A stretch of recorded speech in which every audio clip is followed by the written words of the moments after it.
So yeah, up next we have Shady. So a brief intro to Shady. Shady Damaty holds a PhD in neuroscience from Georgetown University, where he worked at the intersection between computational science, cognitive neuroscience, and biomedical engineering in the interest of the advancements of human society.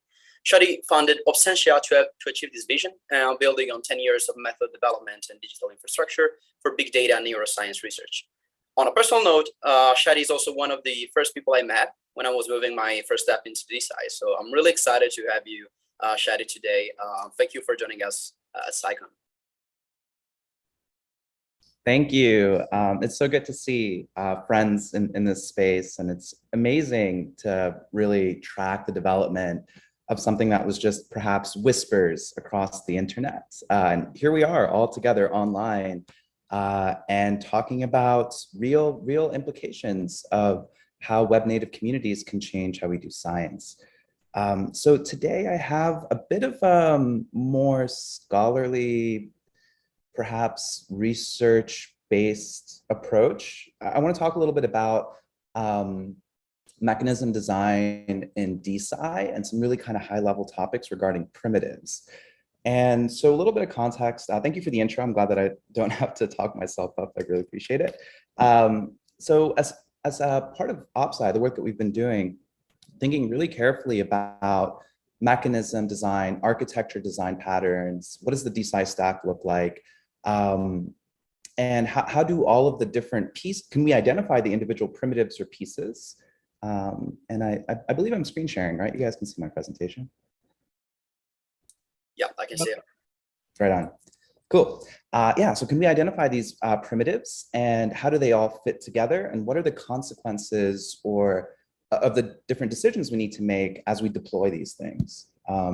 So in summary, what I'll talk about today, I want to make sure that, maybe I'll bring out this concept at the beginning and then we'll revisit it again at the end. So I'll cover discovery, how it's traditionally been applied throughout scientific history, with a very specific example of how discovery really is a recursive arc, right? So you can't chart discovery as a linear or even like a traditional standard nonlinear exponential model, but it's probably something much more complicated than that. Then I'll also talk about something called positivism and how positivism, being aware of its consequences and role in the history of the philosophy of science, is something that we should revisit as we're designing these DeSci DAOs for autonomous knowledge creation. And lastly, I'll cover some just basic reflections or ideas on what these DeSci primitives are. And again, this is an open question, and this is something that we're going to have to solve as we're moving forward. And so don't take anything as authoritative in this work. And yeah, so let me just hop right into it. Yeah, so I kind of alluded to this already, right? This concept that discovery is a recursive arc. And what this means is the path that we chart to discover what is real and what isn't real and how it impacts our lives is driven primarily through falsification, right? So that's at the heart of the scientific method. If you can disprove something, or if you have a model that's set up to disprove things, this is going to drive your explanatory power over time, right?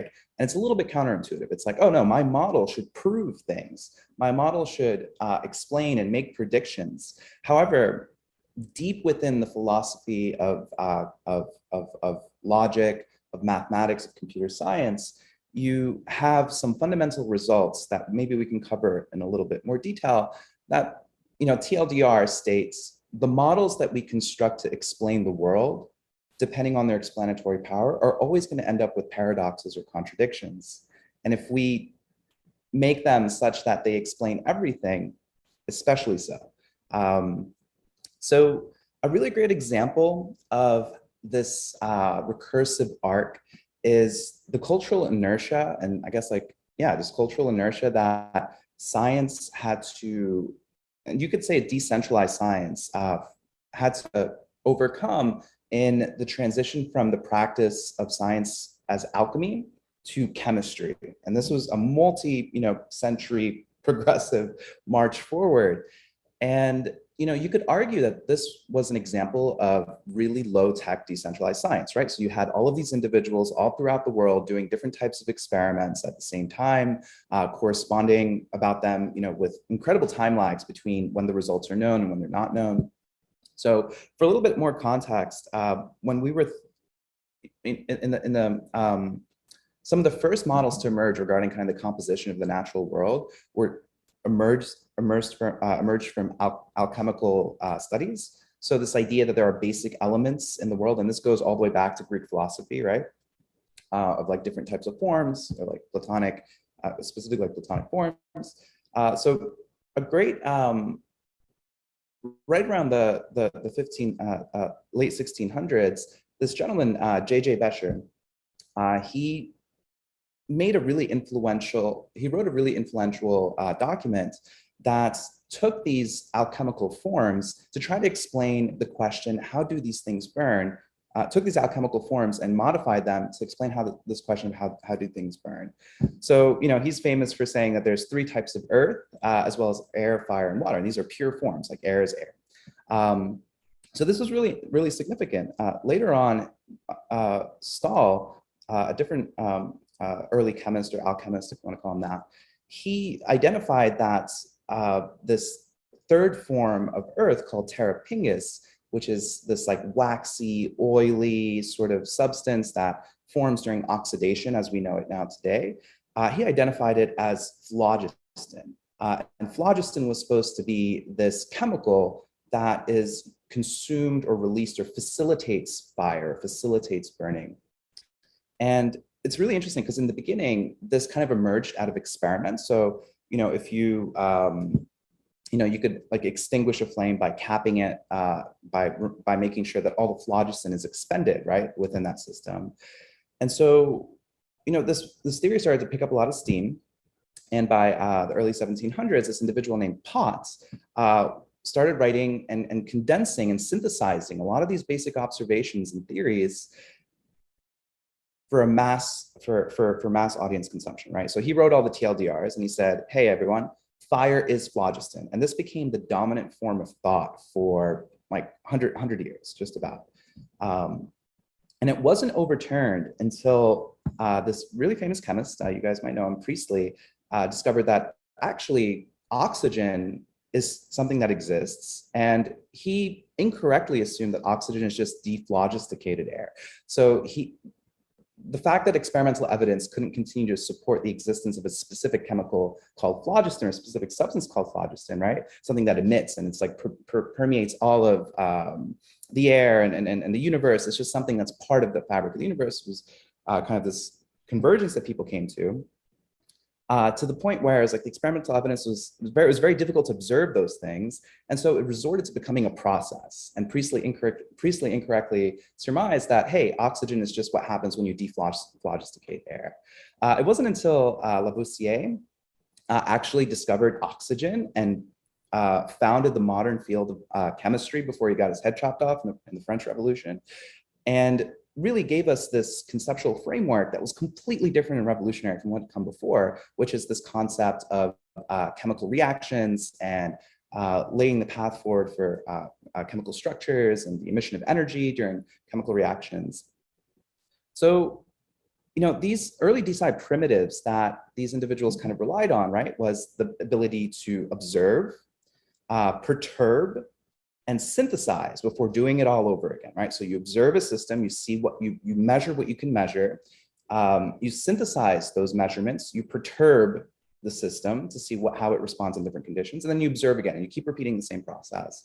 And so this is rooted in a philosophical, I guess, school of thought called positivism, which basically states that anything that's rational is real, and anything that's real is rational, to quote Hegel, right? So if you can observe it, it probably exists. If you can't observe it, it doesn't exist. And this became a pretty dominant doctrine for quite a while, until the emergence of quantum mechanics, right? So Einstein was a really famous opponent of logical positivism in the philosophy of science, because he was very intimately aware that there are things that we can't observe that we know exist, like electrons or quarks or the Higgs boson, right? We can only measure shadows of them. the Higgs boson much later on. So why am I even talking about this? Why is this important? Positivism, I think, is something, and its history and how it was successful and how it failed is really, really important to keep in mind when we think about automating knowledge systems. So specifically in DeSci, we have a definition that I've thrown up there. There's many definitions out there, but I think we would probably all agree that at least the sub-definition, apologies, a sub-definition would be DeSci could be characterized as this web native movement to bring the practice of science, into a digital space where individuals could deploy scientific applications on decentralized internet protocols, right? So these are public goods. They don't run on any particular trusted party. They're distributed, they're autonomous, they're community owned, and they have some really interesting key properties, right? So that they're on these distributed consensus networks that have deterministic criteria, where knowledge curation is an engineered process, right? It kind of taking this concept of science as software to the limit. And this is underlined by things like linked and verified content, right? So being able to cryptographically generate proofs that a particular object or a particular observation is that observation that came from that source. So reducing noise in the communication of results all the way from observation to dissemination and published papers. Some other key properties are things like algorithmic grant making. So how do you actually chart a problem or a hypothesis space and allocate resources to different parts of it so that you maximize your odds of finding the lowest local minima in that entire space? Like, how do you find theories that are the most powerful in their explanations, and how do you allocate resources to accelerate that convergence? And a big part of this is economic engineering, right? Where you perhaps match decentralized service providers, everything from peer review, curation, contract research organizations to run your PCRs with scientists that are interacting in this web native community. So if we kind of take a step back and think about this, early primitive DeSci DeSci process, right, where you are linking observation with synthesis and perturbation as part of this convergence towards an explanatory model. So it's really important to remember that automation is really, once things are automated, they're going to be really efficient at what they do, especially in a deterministic system. A deterministic system is going to do what it's intended to do. And incentive mechanisms, especially in economic systems, will converge to equilibria. And these equilibria can be self-reinforcing, right? And maybe I can give some examples of this in a minute. So keeping in mind that synthesis is always going to be constrained by the resolution of our telescopes, by the statistical power of the observations we're able to make. And economic incentives that are dependent on that synthesis will lead to equilibrium points, right? And one key risk here is that poorly designed systems, or systems that are designed for one purpose and applied for a different purpose, like across scientific fields, have a risk of getting trapped in a local minima, right? Or these self-referential models like phlogiston. Except imagine that phlogiston had an economic system to maintain its presence, or to maintain its significance, right? So like imagine you had journals that would only make publications available that regarded phlogiston, or grant-making institutions that wanted to explore phlogiston. And the way that it was defined is in a very self-referential way. So you could have like a really elaborate, complex model with self-referential claims that all seem true, but in reality don't provide any further explanatory power. If you're interested in kind of thinking more about autonomous protocols and exploring these concepts in more detail, do check out this paper that we wrote with the Active Inference DAO, which synthesizes a top-down and a bottom-up approach of science to think about what does deep and wide protocol system design look like for knowledge engineering. And there's a lot there. It's a very, I think, it's a very young field, and it has a lot of interesting intersections with models and research and artificial general intelligence. And when we go into that paper a little bit. So let me see how I'm doing on time. Okay, I think I'm good. So what do modern DeSci primitives look like? Okay, so these are my suggestions here, kind of collapsing across the different components that we would use to build these DeSci autonomous science protocols. And these are primitives that we need to keep in mind when we're designing for explanatory power and avoiding some of these pitfalls, right? So at its core, we have things, at the core of DeSci, we have community, right? It's decentralized because there's people out there that want to connect, that want to do research, that want to work together, and culture is what bridges them together. This also includes, not just individuals, but the existing scientific status quo, right? So labs, institutions, governments, focused research organizations, right? So that whole ecosystem, or, that pond that has all of the different types of, life forms that are working together to interact and decide what are good research questions and how to evaluate them. So the community, I believe, is pretty much at the heart of this, and funding and grant making is what allows this community to do what they do, right, as opposed to getting a job, and especially thinking about alternative funding mechanisms like fast grants or crowdsourcing, tokenomic sorts of systems or crypto economics. And then also there's a role for traditional government grant making as well as philanthropic proceeds. And of course, as we've been seeing in kind of a recent trend, the role of equity and venture capital in merging these crypto economic systems with commercialization and applied research. So we also have execution.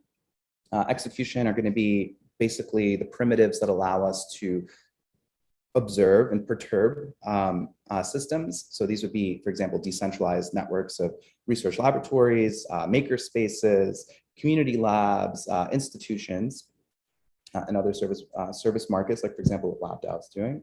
Coordination, right? So this is kind of a super category of all the mechanisms that we require to be able to debate and converge to specific models or specific understandings that's shared across the community, right? Like, how do we actually assess problems, and how do we, identify weaknesses and strengths of different explanatory models? And that's, I think, kind of at the heart of what's happening at Research Hub. So this includes things like, snapshots, sentiment signaling and different types of forms or mechanisms of forms and polling. DAOs and sub-DAO models are really interesting here as well. Asymmetric kind of comms, so the ability to put a lot of people together, bring a lot of people together on the same page through these like web native mechanisms. Like Telegram's a great, maybe terrible example of one. Discord's in that mechanism as well. So it's I think thinking of those things together as providing a set of tools that allow us to build a coordination, tools for coordination to establish community and culture, and be able to do things like execute research that's been funded. The last two components I'm just going to briefly bridge over, and I think they're really important, which is synthesis, which we've been talking about, but thinking specifically in a modern context where we have these reproducible knowledge objects that allow us to do things like meta-analysis, allow us to build discourse graphs that track how a conversation changes over time, so that we can take a step back and ask the question, how does fire really burn? What is oxygen? What is phlogiston? And this is going to be really dependent on looping in the rest of the community, bringing them all up on the same page, communicating scientific results through publishing and sharing. And I think some of the key components for publishing are things like cross-references across different avenues, right? So the existing legacy systems have to be plugged into DeSci.